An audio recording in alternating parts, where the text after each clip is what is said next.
मनसे अध्यक्ष राज ठाकरे यांची निवडक शाखाध्यक्षांसोबत सकाळी 9 वाजता बैठक. महापालिका निवडणुकीच्या पार्श्वभूमीवर बांद्र्यातील एमआयजी क्लबमध्ये बैठकीचं आयोजन. सोमनाथ सूर्यवंशी मृत्यू प्रकरणाची आज छत्रपती संभाजीनगरच्या औरंगाबाद खंडपीठात सुनावणी. प्रकाश आंबेडकर स्वतः उपस्थित राहणार. म्हाडाकडून 5,285 घरांची लॉटरी. अर्ज करण्यासाठी 28 ऑगस्टपर्यंत मुदतवाढ. 18 सप्टेंबरला ठाण्यामधील डॉक्टर काशीनाथ घाणेकर नाट्यगृहात अनामत रकमेसह प्राप्त अर्जाची लॉटरी काढली जाणार. मुंबईमध्ये सार्वजनिक रस्त्यांवर उभ्या केलेल्या बेवारस वाहनांविरोधात पालिकेची मोहीम. मुंबई शहर उपनगरामध्ये 4,325 बेवारस वाहनं आढळली. त्यापैकी 3,153 वाहन मालकांना पालिकेची नोटीस.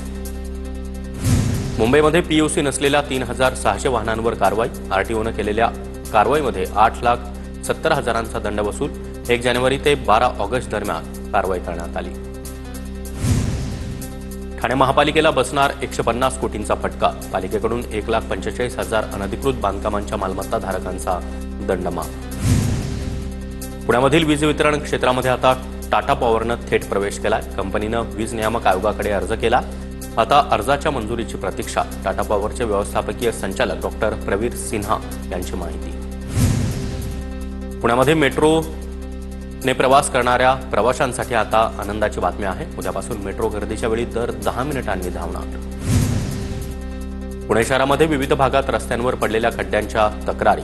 या तक्रारी पालिकेकडे करण्यासाठी पीएमसी रोड मित्र ॲपवर पहिल्या दिवशी 43 तक्रारी. खड्ड्यांचा प्रश्न लवकरच सोडवला जाणार असल्याची प्रशासनाची माहिती. पुण्यामध्ये अवजड वाहन बंदीचा एमआयडीसीमधील उद्योगांना फटका. एमआयडीसीमधील कंपन्यांसाठी कच्च्या आणि पक्क्या मालाची ने-आण करण्यासाठी अवजड वाहनांचा उपयोग. मात्र अवजड वाहनांना बंदी केल्यामुळे पुरवठा साखळीवर परिणाम.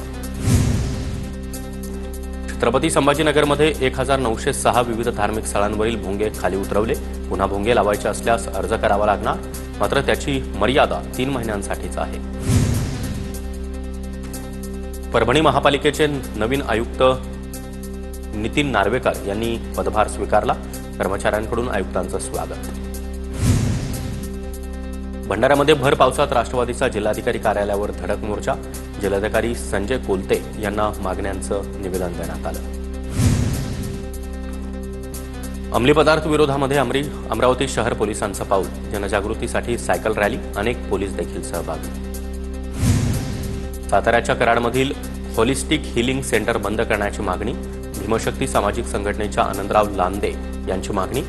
लादेंचं 4 दिवसांपासून कराड तहसील कार्यालयासमोर बेमुदत ठिय्या आंदोलन. संजय कुटे यांचा कार चालक पंकज देशमुख संशयास्पद मृत्यू प्रकरणामध्ये सीआयडी चौकशीच्या मागणीसाठी पत्नी सुनीता देशमुख यांचं 2 चिमुरड्यासह आमरण उपोषण. न्यायासाठी शेवटच्या श्वासापर्यंत लढणार. सुनीता यांचा एल्गार. नागपूर शहरातील मोकाट कुत्र्यांचा हैदोस थांबवण्यासाठी जनहित याचिका दाखल. पालिका हद्दीमधील मोकाट कुत्र्यांची जबाबदारी कुणाची? मुंबई उच्च न्यायालयाच्या नागपूर खंडपीठाचा सवाल.